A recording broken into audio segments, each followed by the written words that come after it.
A spin. In fact, what would be quite helpful, I think, is to just use a chat box if people want to just give a little bit of a one worder. We haven't done a one worder for a while. A one worder as to how folks are feeling at the minute. Because as I say, when I usually use my walks or my bike rides as a bit of a gauge as to how people are, and definitely a lot of yeah, kind of bubbling anger or flatness, I think, going around motivated. Yeah, good. I feel the fire signs as motivating. Um, but I am aware that yeah, not everyone is having that experience. Refreshed, brilliant. I'm glad to see that you guys are getting the I don't want to say the positive end of the fire energy, but like the lighter end of the fire energy, because that's kind of exactly what it's meant to be. Motivating, refreshing, initiatory, like just a bit of get up and go.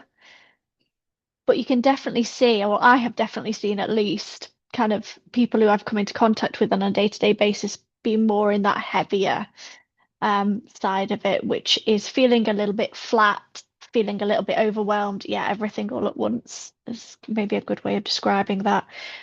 Just a little bit kind of in there. I don't want to say in their bubble in like a negative way, but just kind of unaware of the surroundings. Um, which isn't always helpful for being grounded and being present, and which will maybe lead us on a little bit into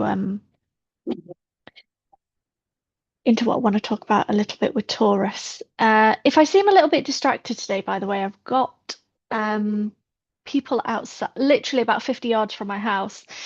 They're currently digging up the road with those, what are they called? Those like, those things. I can't even think of the word, where they stand on top of them and they dig the ground up. So the floor is literally shaking with Uranus at 29 degrees of Taurus.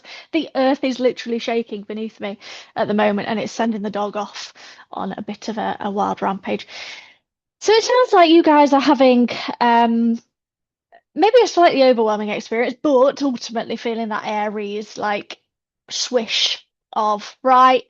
If I don't do it now, it's now or never. Let's get things moving. Let's get things going. Let's see how they go. Energizing, refreshed, which also helps with that sun, with, all the blossom trees are looking beautiful at the moment. We've got greener leaves on the trees. And this is why having that awareness of what's going on in a broader sense when it comes to our seasons and our seasonality is really helpful, because we can start to then mirror and match this rhythmical and seasonal cycle that we are meant to live in, rather than expect ourselves to be on it and pushing and all the time. One of the analogies that I use a lot around kind of where am I at, like what season am I in, is thinking about what sort of flower I am, which I know sounds a little bit odd, but we're in Taurus season now, so we can start to talk about the plants. Um, because if you think about it, at the moment it's time for the cherry blossoms and it's time for the bluebells and it's time for the tulips to peak up. But when we get to the August time, it's going to be time for the heathers and the heathlands to come up. When we get more towards the autumn, or later August into autumn, it's going to be more about the fruits and the berries. So it starts to get you to think about, actually, I don't need to be on it all the time. I don't need to be blooming all the time. We usually have a short, or nature at least has a short period of time each year where it blooms and blossoms, and then it allows itself to return back to the earth for a little bit of time to rest, to nurture, to nourish before it blooms again the year after. So I do think those sorts of analogies are quite helpful sometimes for putting a little bit of perspective onto things. So what I wanted to share with you today, and what we're going to journal around and reflect on, is a little bit of Taurus energy, but I actually really want to focus on this Uranus-Venus conjunction that's happening. I think it's on Friday. Um, why this is important or helpful to recognize is because this is happening at what's called the anaretic degree. So 29 degrees of any sign is the anaretic or the critical degree. It's the very last degree of any sign, which usually means that it comes with an element of intensity. And the reason why it comes with intensity is so that we are kind of pushed to our boiling point or pushed to our most inspired point to actually push things through and make changes. And the two planets that are coming together really are like chalk and cheese. So Uranus is the planet of disruption and destabilization, the ground shaking beneath our feet. It's linked to earthquakes, it's linked to electricity. It is really asking us to be comfortable with instability. And when we're comfortable with instability, we have the ability to then move forwards with a little bit more trust, a little bit more surrender, and ultimately push ourselves in a new direction because we're not holding on to safety blankets and safety nets.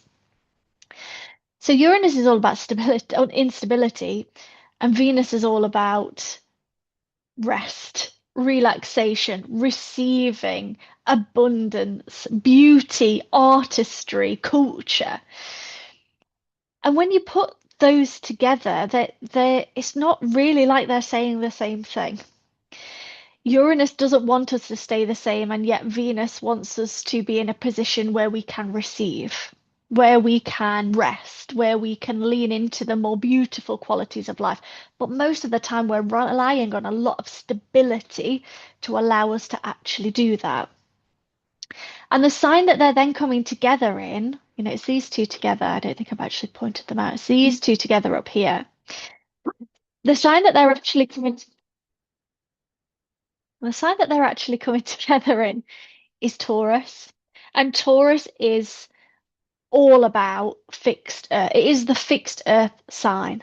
So it is, I need stability. I need things to stay the same. I need things to continue in the same way. When you've got Uranus at the anaretic, at the critical degree of a fixed earth sign, that's not going to be the most comfortable combination, but it is going to be the most liberating combination when you consider what comes next. So I really wanted to do something today around let's start to understand what our core values are, our core beliefs are, so that as things get unstable or as things shake away, we've got something inside to keep coming back to, which is not about external safety, but about internal safety. So that's going to form kind of our part today. I do want to just acknowledge the fact as well that we've just started Taurus season. So Taurus season began yesterday, about midday yesterday. Taurus, so Sun is now in Taurus. It has been in Aries for the last 4 weeks. And this is where we've started to talk a lot about fire and initiation and go and getting up and that fire horse energy coming in. But it's now moved into Taurus, which is okay, now we've got to start to make plans with this. We've got to start to create some stability with this. We've got to start to create a bit of a roadmap or a bit of a guide as to where we're going to go with it all.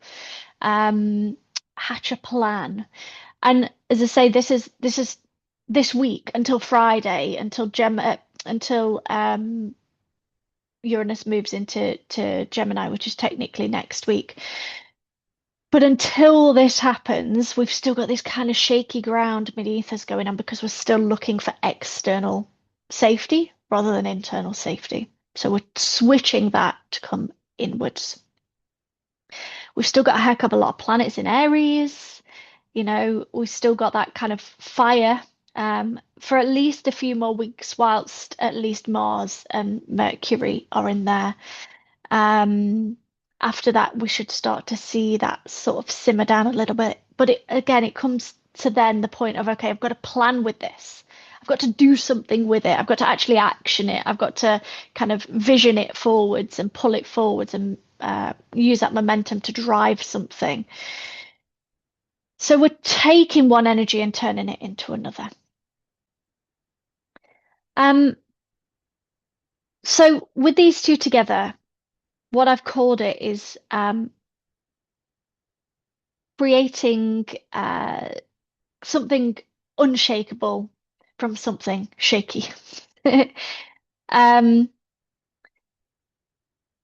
I do want to just actually mention the gate that is going to be happening in for you at the moment as well, because I think the gate then starts to really highlight what is coming through. So Uranus is meeting Venus at 29 degrees of Taurus, yes, tick. But it's happening in gate 8, which is the gate of contribution. And it's also called the gate of beauty. So what this starts to really say is my values really need to link to something that I hold dear to me, that's valuable to me, and that also from creating this place of value for me, I can also see where this fits in with other people, whether that's community, whether that's with family, and that could be about being the role model. It could be about bringing community together. It could be about, having this value that sits within you that you then go out and either volunteer or set something up or turn it into a business or whatever it is. It's not because we've got personal planet meeting collective planet, we've got Venus meeting Uranus. It's about recognizing that the desires that we have within us are planted there for a reason and they don't just suit us.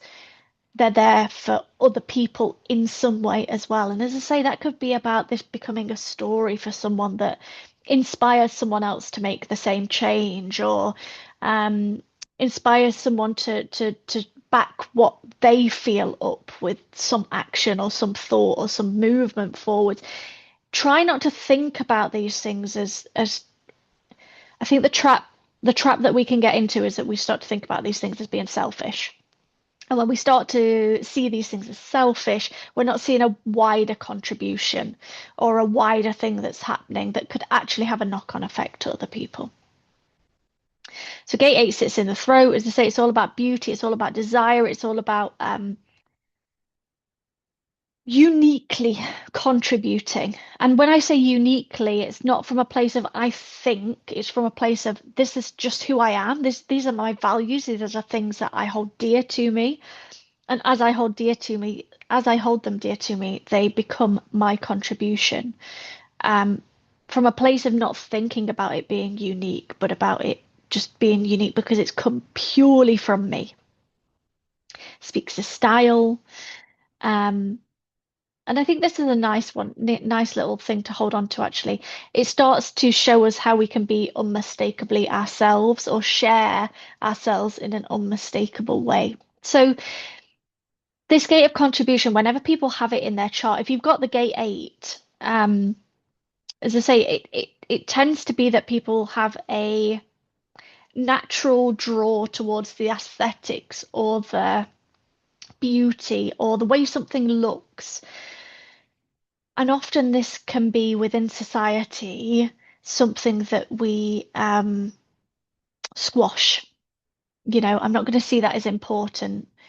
Aesthetics aren't important. The way something looks isn't important. Beauty isn't important. But it is, and especially when it meets at gate 8, it is this opportunity to go, actually, I can start to move forwards in a way that I can see how I'm feeding the world with either look, colour, vibrancy, beauty. It starts to ask something deeper, um, which is just not something that we're particularly good at. So these journal prompts are all going to be around how can we go from shaky to unshakable? And as I say, this is not about external validation. This is about what do I feel is important to me inside. So I'm going to give you a few minutes on each question. I think there's about 5 questions that are designed to kind of go into this specific energy and what we're meant to then see on the outside this week and what we're kind of training ourselves to see a version of. So the first one is, what have I been treating as solid that Uranus has been quietly revealing as borrowed.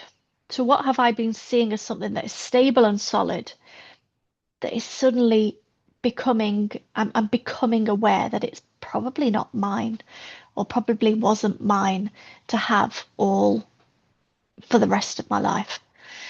Um, See what that one springs up for you. I'm going to do these journal prompts with you because I haven't done these yet either.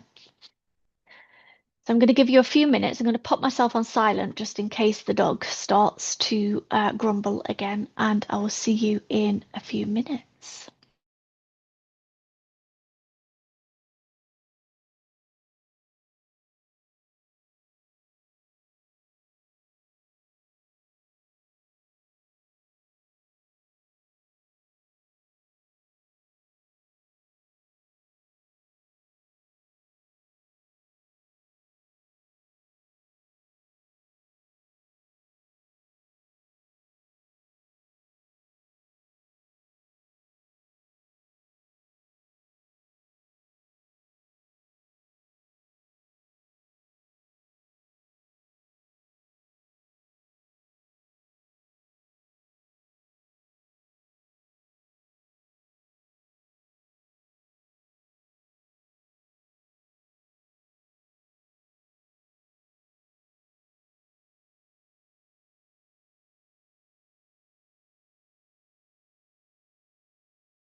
Okay, I'm gonna shuffle on to the next one. As always, as we go through these, if there's certain ones that you want to spend a little bit more time on, there's no reason why you have to do every single journal prompt. They're designed so that maybe certain ones speak to certain people. So if this one's giving you a lot of food for thought, stick with it. If you want to move on to the next one. If the disruption I'm feeling now is trying to show me something rather than take something from me, what is it pointing at? So again, I'm just going to put myself on mute just in case Bonnie decides she wants to also join in.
Okay. Again, if this one is something that you want to stick, I'm always surprised by how much you kind of start with this blank kind of slate of, "Oh, I'm not quite sure how I'm going to answer that." And then before you know it, you're just down a rabbit hole. Maybe that's just me. But you're just down a rabbit hole with all sorts of different thoughts that spring up. So if you're ready to move on to the next one, this starts to then bring together this idea of Uranus really meeting Venus deeply. So if we've got our strongest values named and listed, it starts to speak to the neuroscience edge of this as well, because if we know what we're looking for, we can then see more of it and we can then follow the threads more. Whereas if we don't name what we believe in or what we value or what we hold strong or dear, we're also not going to be able to find evidence of it either. So it starts to really tie in that confirmation that we need. So what do I actually value? Do I know what my values are, or have I just been told what to value? Um, and as you do this question, just notice how much resistance or like resistance or not resistance there is. So how easily can you answer what are my values? Because that usually gives you an indication as to how much this maybe needs some attention.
Okay, I'm going to shuffle us on. Do you think, as I say, the values, this is one to watch this week. You know how very often I'll say, don't worry if you can't name them right now because we're wanting to start to look for evidence maybe of what they are. So sometimes we can answer these questions from our head and go, okay, I value X, Y, and Z, whatever it is that we write down. And then as we go through the next few days and we're kind of met with different situations, the things that we think we value aren't always the thing that we do actually value. And sometimes it can be that kind of surface level, not necessarily surface level, or learned value that we then are answering still from our heads, but not actually engaging with how that feels. Um, so a really classic example of that would be something like, oh, I don't know, going going out and doing lots of things. And then we go out and do lots of things, tire ourselves out, or do the wrong things, say yes to things that should have said no to. And it starts to then remind us that, okay, it's not that I like going out and doing lots of things. I need to be a little bit more specific with what I actually value. With that, I want to say yes to the things that my body wants to say yes to, and be boundaried enough or be strong enough or courageous enough in my voice or whatever to be able to say no to the things that don't actually light me up. So I can start to be a little bit more specific with the things I actually value. And these are all teeny tiny little things that we're reflecting on, that then add up to these bigger kind of experiences that we have. Um, so don't underestimate that power of being able to watch and being able to look for things as well this week. So next one, what have I been holding or keeping back? So is it a gift, a voice, a way of showing up? What story have I been telling myself about why now isn't the right time? So what have I been just holding back for myself that actually now is a good time to start to be able to share this little pearl or this little thing with the world or with your family or whoever it is. Don't think that it's got to be this big thing. What have I been holding or keeping back?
Okay, I'm just going to shuffle us on. If I knew That what feels shaky right now was making room for something unshakable. What would I choose to carry forwards, or what would I finally put down? So this idea of being choosy, being picky with what I decide to do now. Um, just seeing what comes up.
Just wanted to share, obviously continue writing if you've got things to write about this one.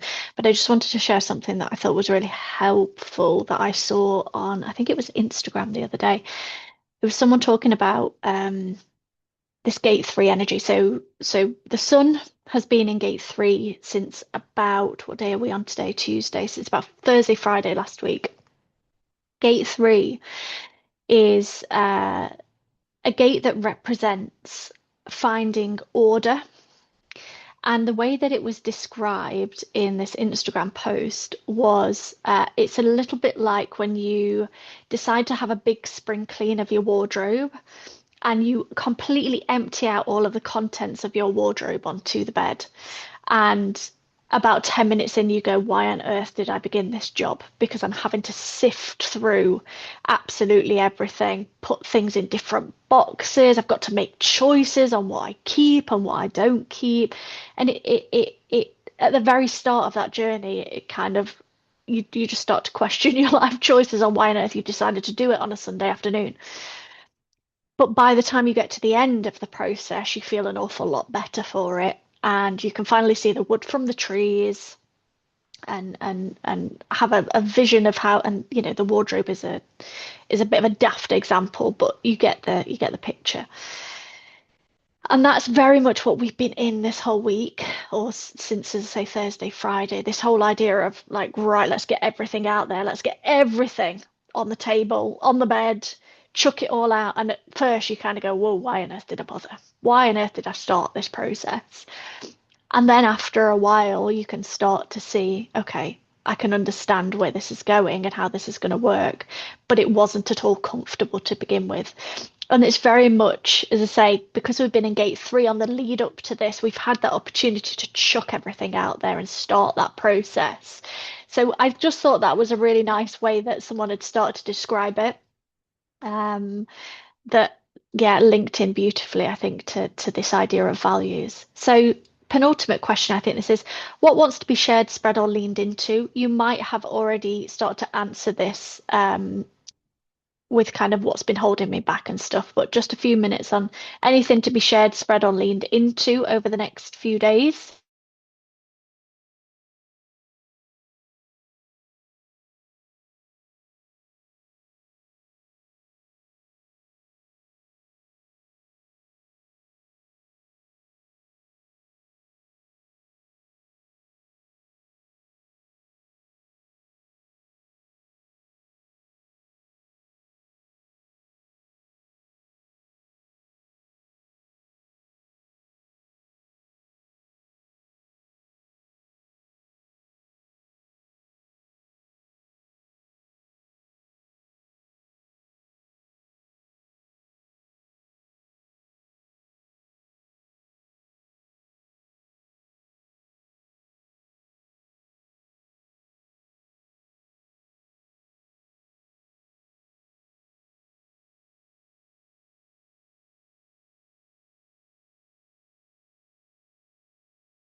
okey-doke, I think that might have been, let me just check my next slide. Yeah. So as I say, with this combination, with this meeting of the two, it is that chance to just shake free, like the ground beneath me, loosen it all up and make that decision. What comes forward, what does not come forwards, but from a place of inner. So my values dictate how I move and where I move to, rather than the conditioning or the societal norms or cultural norms, or, whatever else we want to pile on top of that. So thinking about that from the angle of, okay, how do I start to make changes with that? Once we have named those values, once we are clear on what it is that stays and goes, we can then start to look forwards this week to go, okay, now I have that down, I can start to see opportunities for where I can move forwards and make a fresh choice or make a new decision or communicate a new decision versus where I would normally continue in the same loop doing the same thing.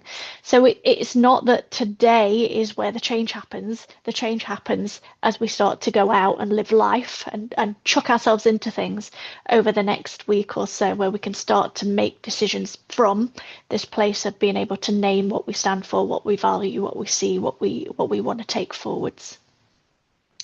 So happy to share, happy to hear any reflections if anyone has any. I'm just going to unrecord, stop recording.